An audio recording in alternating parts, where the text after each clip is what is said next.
From slow boot times to recurring software issues, you may come across common issues on the Dell XPS 13 that can be resolved with a factory reset.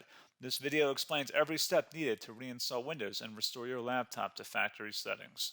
So this should hopefully be a pretty straightforward process, guys, and without further ado, let's go ahead and jump right into it.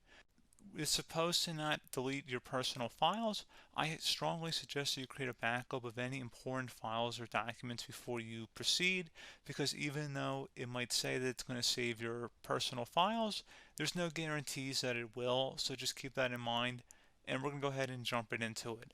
So we're going to go ahead and start by right-clicking on the Windows Start menu, and we're going to select the settings. You want to select System, and then on the right side, scroll down until you get to Recovery.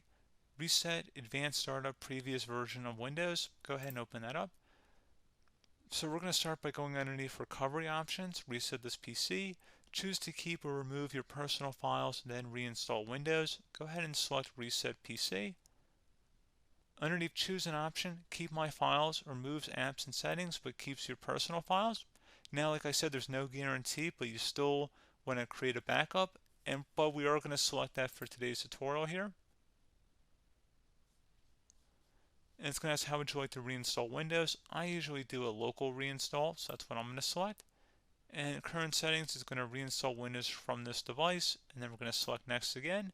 This shouldn't take too long here, guys. And resetting will change settings back to their default, keep personal files, reinstall Windows from this device, remove all apps and programs, and you can also view what apps will be removed. This will take some time and your PC will restart. These are the apps that will be removed, so take note of that. So you're definitely going to have to reinstall some stuff once it's done. So it looks like I accidentally closed out of there, so I'm just going to go back to exactly where we were. And we're just going to go ahead and proceed with the reset here and select reset.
And there you go, guys. Should be simple as that. Go ahead and reinstall any of the applications that were removed. You can see a list of them by clicking on the link that's going to be on our desktop here. And that's pretty much it, guys. So, as always, thank you for watching this brief tutorial. Do hope I was able to help you out, and I do look forward to catching you all in the next tutorial. Goodbye.